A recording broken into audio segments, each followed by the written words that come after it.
Olá, olá, olá. Cara, eu tinha gravado um vídeo e o vídeo ficou com áudio ruim, por isso que eu tô gravando outro vídeo com outro tema. Mas, enfim, outro vídeo eu gravo o tema anterior, que foi sobre relativismo. Mas esse vídeo aqui vai ser sobre amoralidade.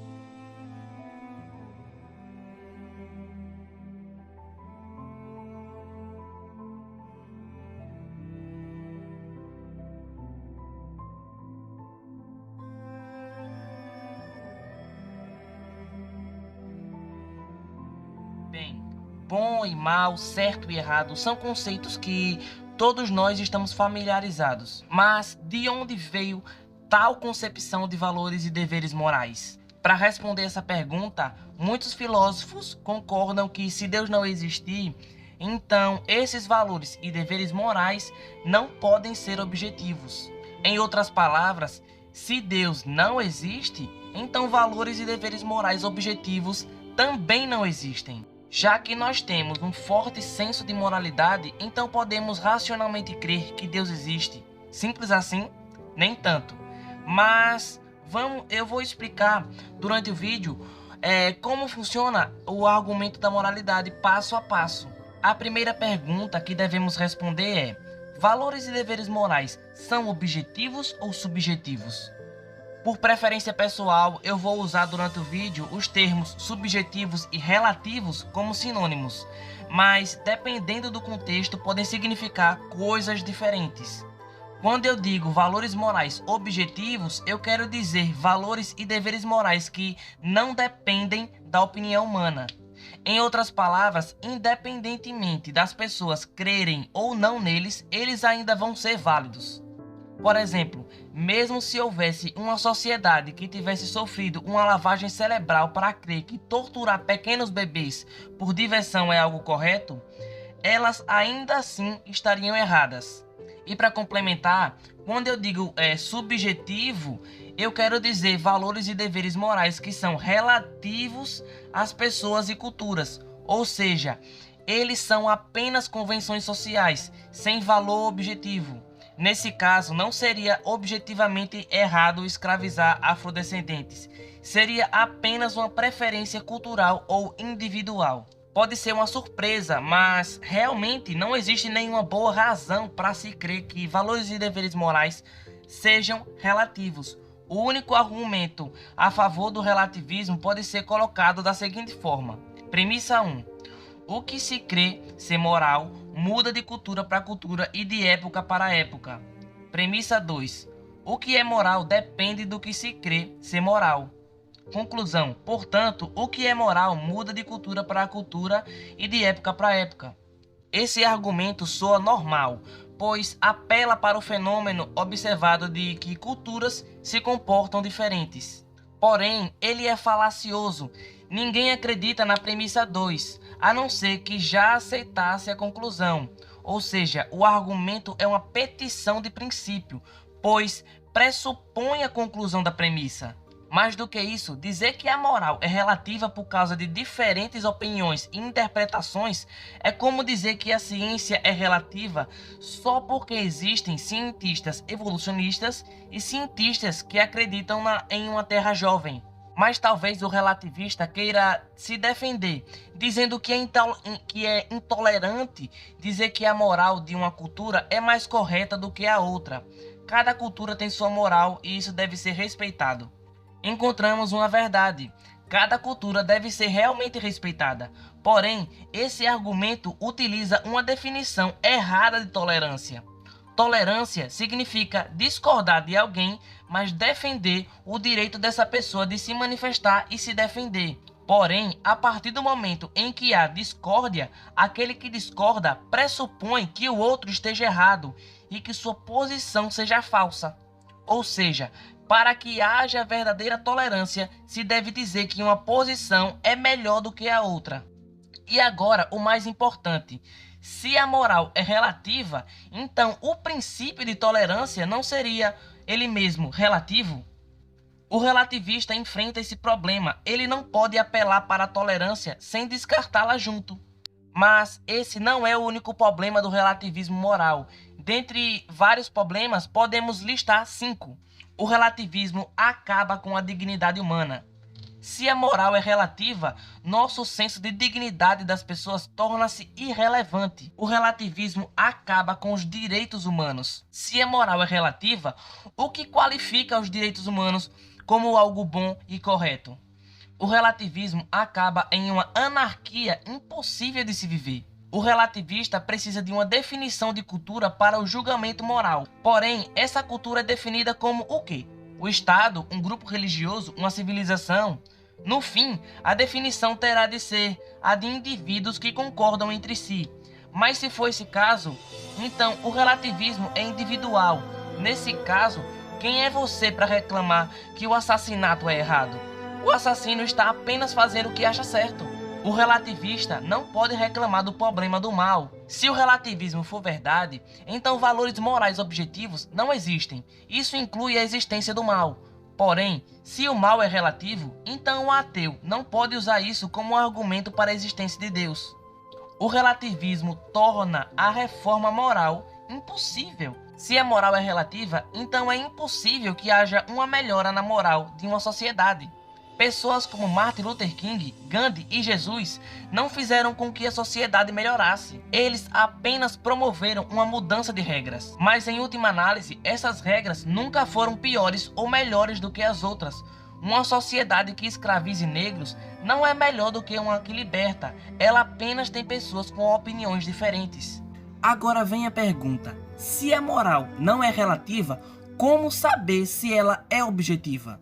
Mas, se o relativismo é tão frágil, o que podemos dizer para validar a objetividade dos valores e deveres morais?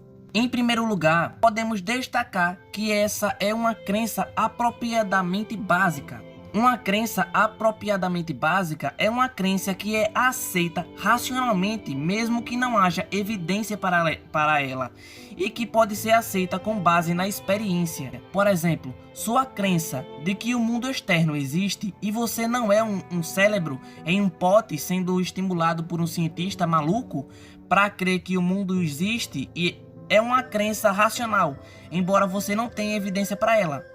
O mesmo vale para a crença de que o passado é real e não foi criado há apenas 5 minutos com a aparência de uma idade. Esses são exemplos comuns de crenças apropriadamente básicas. É preciso um anulador para demonstrar que essa crença é falsa. No caso dos valores e deveres morais, nós fazemos julgamentos morais todos os dias. Todos nós sabemos que matar, roubar e trair é errado. Ou ainda mais, todos nós sabemos que torturar bebês, homossexuais e judeus é algo errado. Não existe nenhuma cultura em toda a história que tenha esperado e acreditado em um herói que tinha características como ser injusto, traidor, assassino, torturador e etc.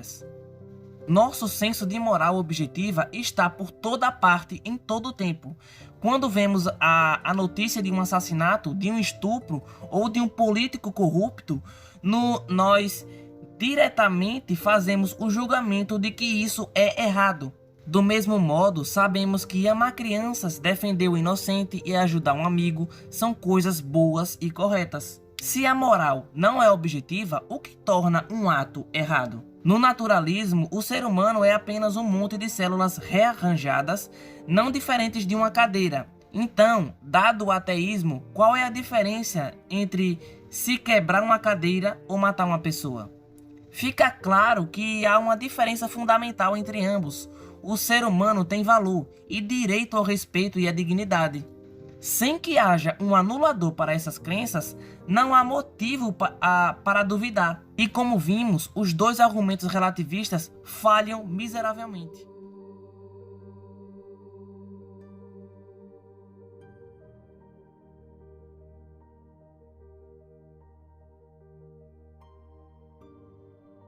Mas talvez o relativista tente fazer um último ataque, apelando para a teoria da correspondência da verdade, que diz que a verdade é quando uma proposição corresponde a um fato. O relativista pode dizer que proposições éticas não têm a que corresponder. Por exemplo, quando o médico diz ao seu paciente, você está com câncer, se essa proposição corresponder ao fato do paciente estar com câncer, então ela será verdadeira para todo mundo em todo o tempo.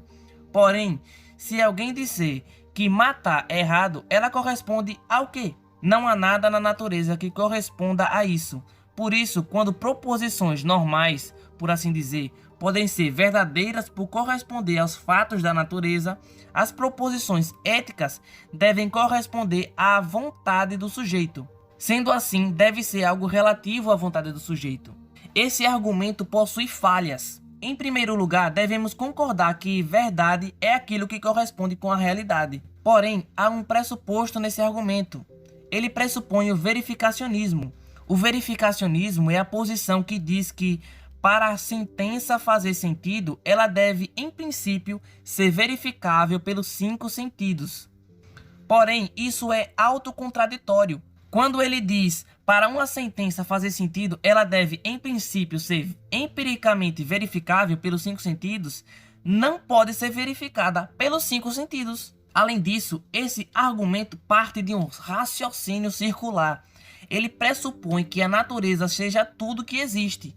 Porém, o teísta tem uma resposta perfeita. As proposições morais correspondem à natureza de Deus e à sua vontade. Sua vontade não é nem arbitrária e nem algo fora do que ele escolheu. Sua vontade, sua lei moral e os deveres morais são reflexos de sua própria natureza. Deus é o próprio padrão moral e legislador da lei moral. Por fim, ela nem ao menos começa a se dirigir ao problema. Se proposições éticas correspondem à vontade do sujeito, de onde vem essa vontade? Já que todos possuem um senso moral objetivo, qual é o fundamento dele? Se não há Deus, com que fundamento se pode dizer que valores e deveres morais objetivos existam? Em outras palavras, se alguém dizer que torturar bebês por diversão é errado, o torturador pode replicar, de acordo com quem?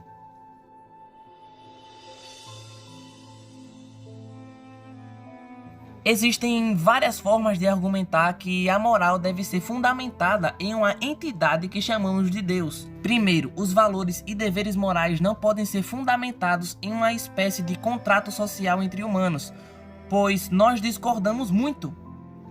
Nossa discordância gera contingências com relação aos valores e deveres morais. Portanto, se eles forem objetivos, eles devem ser fundamentados em algo necessário que é moralmente imutável. Segundo, os deveres morais não são descrições de ações, mas sim prescrições. Porém, prescrições só vêm da interação entre mentes. Terceiro, o fundamento da moral deva vir de um legislador acima da humanidade, pois foi capaz de colocar essa lei no coração de todos os seres humanos. Quarto, em razão de valores morais como justiça, amor e amizade, e outros serem características de pessoas, esse fundamento deve ser uma pessoa. Quinto, os deveres morais são comandos, e comandos requerem uma vontade a ser realizada. Porém, apenas pessoas têm objetivos. Sexto, esses valores e deveres morais são universais, transcendendo culturas e épocas. Então, a fonte da moral deve ser transcendente.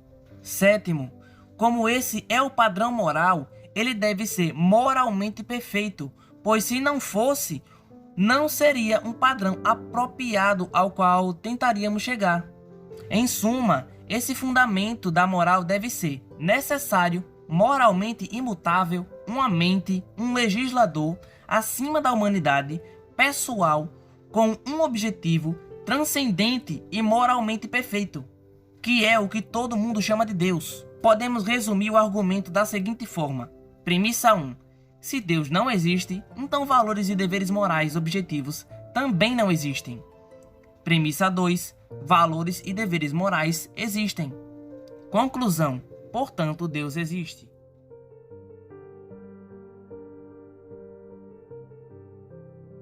Alguns podem retrucar dizendo que a evolução pode funcionar como uma explicação naturalista para explicar nosso senso de moral como algo bom para a sobrevivência. Nesse caso, teríamos desenvolvido valores e deveres morais para ajudar a espécie a sobreviver. Existem dois problemas aqui. Primeiro, isso explica como conhecemos a moral, mas não a sua realidade. Se os valores e deveres morais objetivos existem, então é irrelevante como os viemos a conhecê-los. Se for dito que são meras ilusões que cremos por causa da evolução, então se comete a falácia genética. Ou seja, se ataca a verdade de algo atacando como se originou. Esse argumento mostra como o naturalismo é autocontraditório. Se os valores e deveres morais são mentiras criadas para a sobrevivência, então isso demonstra que a evolução não se preocupa com a verdade, mas apenas com a sobrevivência. Se esse é o caso, então as crenças geradas pela evolução não são verdadeiras, mas apenas úteis para a sobrevivência. E isso inclui a própria crença do naturalismo. Enfim, o argumento moral nos dá uma boa razão para crer que Deus existe com fundamento para os valores e deveres morais objetivos. Deus não escolheu esses valores arbitrariamente e nem escolheu de um padrão fora dele. Os valores e deveres morais são reflexos da própria natureza de Deus. Mas fica ainda um questionamento. Como Deus pode ser moralmente perfeito se o amor perfeito requer mais de uma pessoa? Nenhuma religião pode responder a isso, a não ser o cristianismo.